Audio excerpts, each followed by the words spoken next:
परिचय। पिताजी, मैं बहुत भूखा हूँ। क्या फ्रिज में कुछ फल रखा है? हाँ बेटा, लेकिन कोई भी फल लेने और खाने से पहले अपने हाथ और उसके बाद फल को धो लो। लेकिन क्यों पिताजी? देखिए, वे साफ हैं। क्योंकि तुम्हारे हाथ और फल पर ढेर सारे जीवाणु हैं जिन्हें तुम आंखों से नहीं देख सकते। इसलिए बिना हाथ धोए उन्हें खाना स्वास्थ्यप्रद और सुरक्षित नहीं है। इस पाठ में हम स्वास्थ्य और स्वास्थ्य सुरक्षा के बारे में सीखेंगे।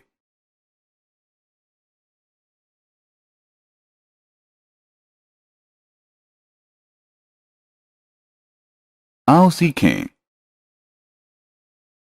अपनी ज्ञानेंद्रियों को स्वच्छ रखना। शरीर के अन्य अंगों का कैसे ध्यान रखें, इसका वर्णन करना। व्यायाम और शारीरिक मुद्रा का महत्व समझना। विद्यालय स्वास्थ्य क्लब को जानना। ज्ञानेंद्रियां। प्यारे दोस्तों, मैं आपका दोस्त सैम।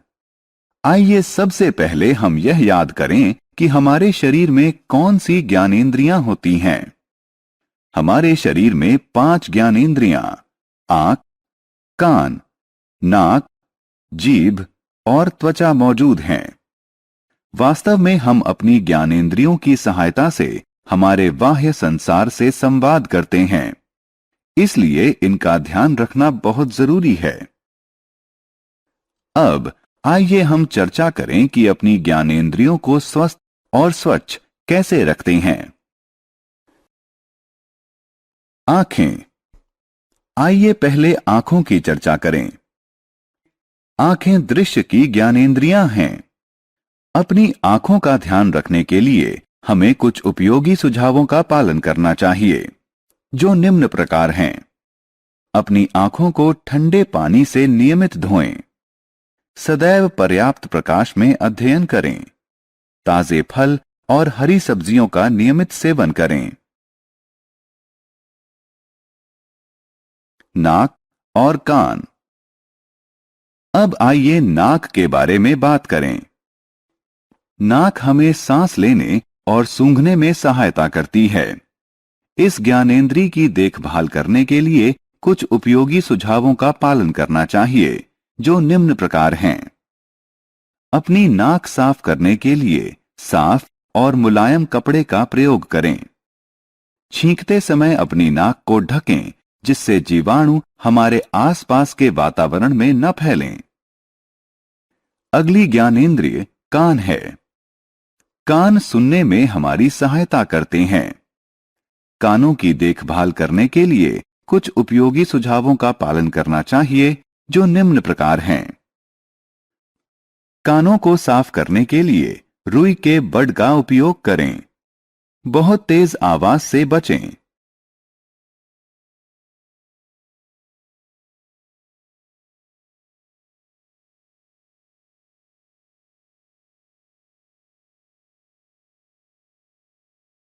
जीभ और त्वचा। जीभ एक अन्य ज्ञानेंद्रिय है। जीभ हमें भोजन का स्वाद चखने में मदद करती है। जीभ की देखभाल के लिए हमें कुछ उपयोगी सुझावों का पालन करना चाहिए। हमें जीभ छिलनी से जीभ को आहिस्ता से साफ करना चाहिए। क्या आप जानते हैं कि ज्यादातर जीवाणु दांतों में नहीं, बल्कि जीभ पर पाए जाते हैं। पांचवी और आखिरी ज्ञानेंद्रिय हमारी त्वचा है। असल में यह स्पर्श करने और महसूस करने की इंद्रिय है।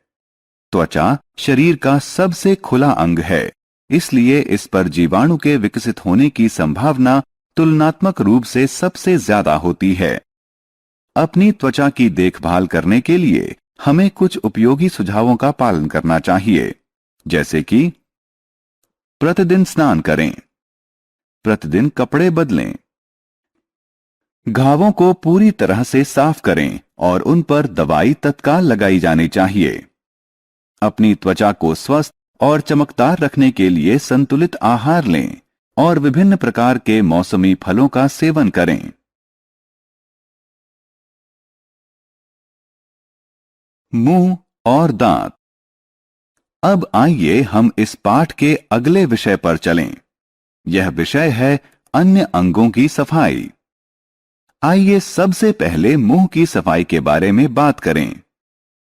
एक स्वस्थ मुंह के लिए प्रतिदिन मंजन करना, जीभ साफ करना, मसूड़ों की मालिश करना और कुल्ला करने की आवश्यकता होती है। आइए अब दांतों की सफाई के बारे में बातें करें।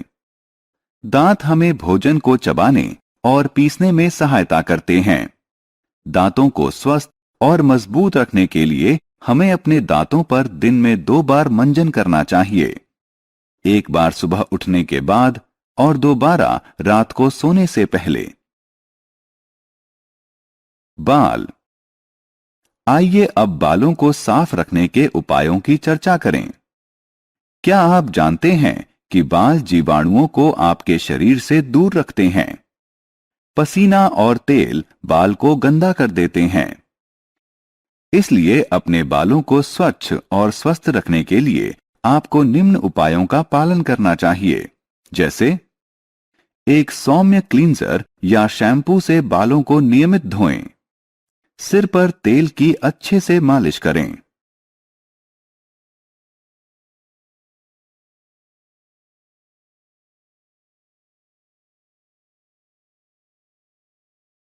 चेहरा।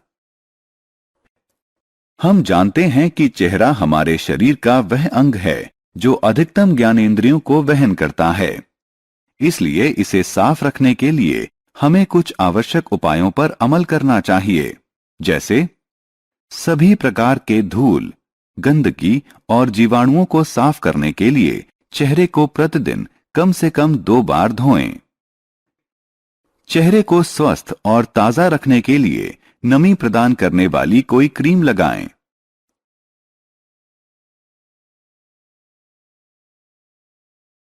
नाखूनों की देखभाल।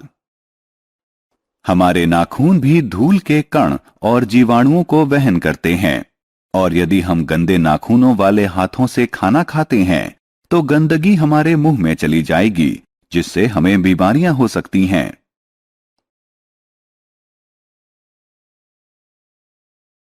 पैरों की देखभाल। संक्रमण से बचने के लिए हमें कुछ कदम उठाने चाहिए, जैसे नहाते वक्त अपने पैरों और पंजों को अच्छे से धोएं। उन्हें अच्छी तरह सुखा लें, खासतौर पर पैर की उंगलियों के बीच की जगह को। बाहर से आने के बाद अपने पैर और पंजे अच्छी तरह धोएं। व्यायाम। यदि हम स्वस्थ और दुरुस्त रहना चाहते हैं तो हमें नियमित व्यायाम करना चाहिए, क्योंकि व्यायाम करने से आप ऊर्जावान रहते हैं, आपके शरीर का वजन सही रहता है, शारीरिक और मानसिक रूप से दुरुस्त रहते हैं।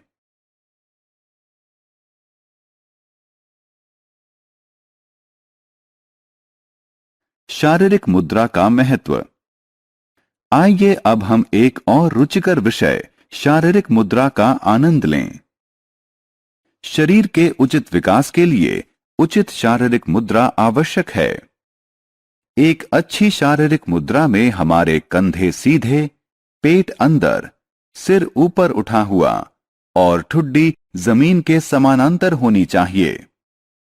क्या आप अच्छे शारीरिक मुद्रा का लाभ जानते हैं? ठीक है, अब मैं आपको बताऊंगा।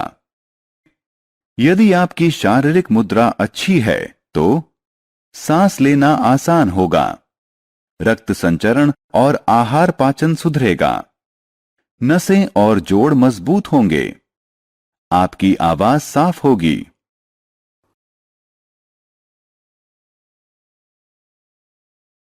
विद्यालय का स्वास्थ्य क्लब। हम सभी जानते हैं कि कुछ विद्यालयों में स्वास्थ्य क्लब होते हैं। क्या आप जानते हैं कि यह क्या है?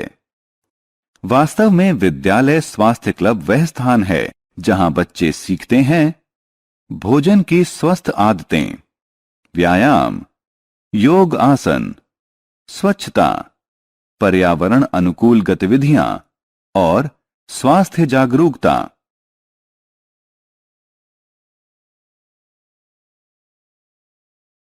हमने क्या चर्चा की? आंख, कान, नाक, जीभ और त्वचा हमारी ज्ञानेंद्रियां हैं। हमें उन्हें स्वच्छ और स्वस्थ रखना चाहिए। हाथ, चेहरे, नाखूनों, पैर और दांतों की सफाई भी अच्छे स्वास्थ्य के लिए आवश्यक है। नियमित व्यायाम और अच्छी शारीरिक मुद्रा स्वस्थ शरीर के लिए सहायक हैं। विद्यालय का स्वास्थ्य क्लब बच्चों को स्वस्थ भोजन की आदतें, व्यायाम, स्वच्छता और पर्यावरण अनुकूल गतिविधियां सिखाते हैं।